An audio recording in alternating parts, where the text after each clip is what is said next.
Injil Markus pasal 12 ayat 1 sampai 12. Perumpamaan tentang penggarap-penggarap kebun anggur. Lalu Yesus mulai berbicara kepada mereka dalam perumpamaan. Adalah seorang membuka kebun anggur dan menanam pagar sekelilingnya. Ia menggali lubang tempat memeras anggur dan mendirikan menara jaga. Kemudian ia menyewakan kebun itu kepada penggarap-penggarap, lalu berangkat ke negeri lain. Dan ketika sudah tiba musimnya, ia menyuruh seorang hamba kepada penggarap-penggarap itu untuk menerima sebagian dari hasil kebun itu dari mereka. Tetapi mereka menangkap hamba itu dan memukulnya, lalu menyuruhnya pergi dengan tangan hampa. Kemudian ia menyuruh pula seorang hamba lain kepada mereka. Orang ini mereka pukul sampai luka kepalanya, dan sangat mereka permalukan. Lalu ia menyuruh seorang hamba lain lagi, dan orang ini mereka bunuh, dan banyak lagi yang lain. Ada yang mereka pukul, dan ada yang mereka bunuh. Sekarang tinggal hanya satu orang anaknya yang kekasih. Akhirnya ia menyuruh dia kepada mereka. Katanya, anakku akan mereka segani. Tetapi penggarap-penggarap itu berkata seorang kepada yang lain, ia adalah ahli waris, mari kita bunuh dia, maka warisan ini menjadi milik kita. Mereka menangkapnya dan membunuhnya, lalu melemparkannya keluar kebun anggur itu. Sekarang apa yang akan dilakukan oleh tuan kebun anggur itu?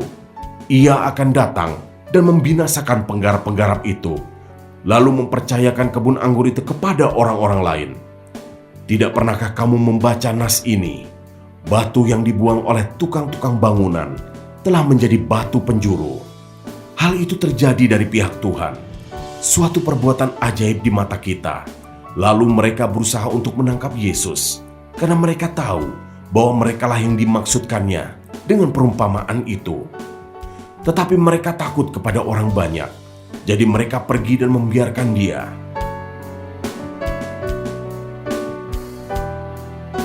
Ayat 13-17 tentang membayar pajak kepada Kaisar. Kemudian disuruh beberapa orang Farisi dan Herodian kepada Yesus untuk menjerat dia dengan suatu pertanyaan.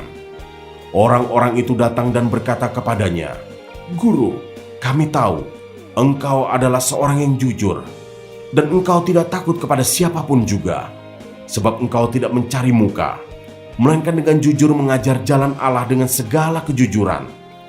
Apakah diperbolehkan membayar pajak kepada Kaisar atau tidak? Haruskah kami bayar atau tidak?" Tetapi Yesus mengetahui kemunafikan mereka, lalu berkata kepada mereka, "Mengapa kamu mencobai aku? Bawalah kemari suatu dinar supaya kulihat." Lalu mereka bawa. Maka ia bertanya kepada mereka, "Gambar dan tulisan siapakah ini?" Jawab mereka, "Gambar dan tulisan Kaisar." Lalu kata Yesus kepada mereka, "Berikanlah kepada Kaisar apa yang wajib kamu berikan kepada Kaisar, dan kepada Allah apa yang wajib kamu berikan kepada Allah." Mereka sangat heran mendengar dia.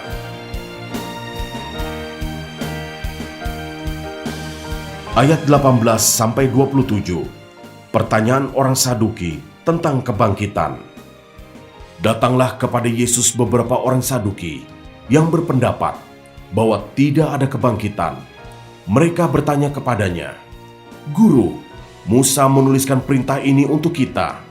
Jika seorang yang mempunyai saudara laki-laki mati dengan meninggalkan seorang istri, tetapi tidak meninggalkan anak, saudaranya harus kawin dengan istrinya itu dan membangkitkan keturunan bagi saudaranya itu. Adalah 7 orang bersaudara. Yang pertama kawin dengan seorang perempuan dan mati dengan tidak meninggalkan keturunan. Lalu yang kedua juga mengawini dia dan mati dengan tidak meninggalkan keturunan. Demikian juga dengan yang ketiga, dan begitulah seterusnya. Ketujuhnya tidak meninggalkan keturunan, dan akhirnya sesudah mereka semua, perempuan itu pun mati. Pada hari kebangkitan, bila mana mereka bangkit, siapakah yang menjadi suami perempuan itu? Sebab ketujuhnya telah beristrikan dia." Jawab Yesus kepada mereka, "Kamu sesat, justru karena kamu tidak mengerti kitab suci maupun kuasa Allah. Sebab apabila orang bangkit dari antara orang mati, orang tidak kawin dan tidak dikawinkan, melainkan hidup seperti malaikat di sorga. Dan juga tentang bangkitnya orang-orang mati, tidakkah kamu baca dalam kitab Musa, dalam cerita tentang semak duri, bagaimana bunyi firman Allah kepadanya, Akulah Allah Abraham, Allah Ishak, dan Allah Yakub. Ia bukanlah Allah orang mati, melainkan Allah orang hidup. Kamu benar-benar sesat.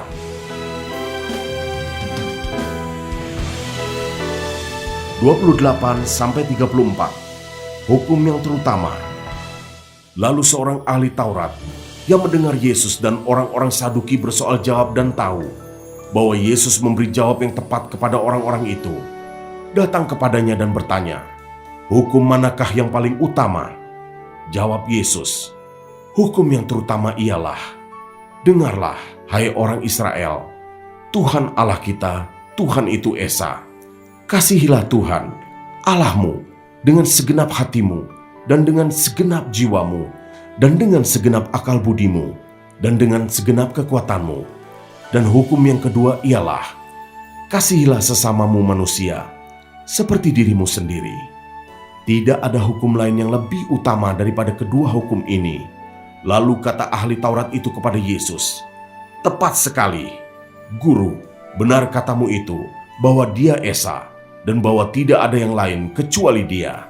Memang mengasihi Dia dengan segenap hati, dan dengan segenap pengertian, dan dengan segenap kekuatan, dan juga mengasihi sesama manusia seperti diri sendiri, adalah jauh lebih utama daripada semua korban bakaran dan korban sembelihan." Yesus melihat bagaimana bijaksananya jawab orang itu, dan ia berkata kepadanya, "Engkau tidak jauh dari kerajaan Allah." Dan seorang pun tidak berani lagi menanyakan sesuatu kepada Yesus. Ayat 35-37. Hubungan antara Yesus dan Daud.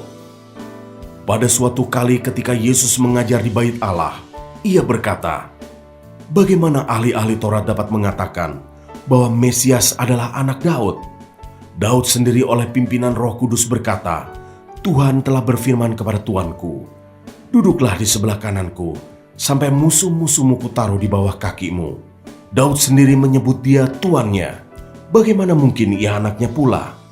Orang banyak yang besar jumlahnya mendengarkan Dia dengan penuh minat."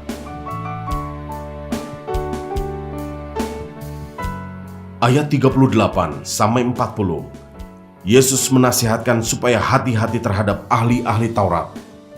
Dalam pengajarannya Yesus berkata, "Hati-hatilah terhadap ahli-ahli Taurat yang suka berjalan-jalan memakai jubah panjang dan suka menerima penghormatan di pasar, yang suka duduk di tempat terdepan di rumah ibadat dan di tempat terhormat dalam perjamuan, yang menelan rumah janda-janda, sedang mereka mengelabui mata orang dengan doa yang panjang-panjang.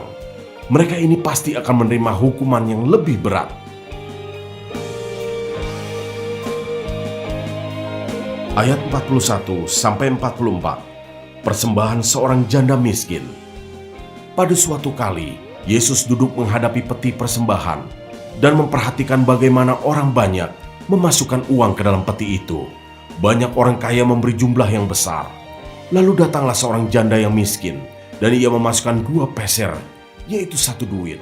Maka dipanggilnya murid-muridnya dan berkata kepada mereka, "Aku berkata kepadamu, sesungguhnya janda miskin ini memberi lebih banyak daripada semua orang yang memasukkan uang ke dalam peti persembahan. Sebab mereka semua memberi dari kelimpahannya, tetapi janda ini memberi dari kekurangannya, semua yang ada padanya, yaitu seluruh nafkahnya."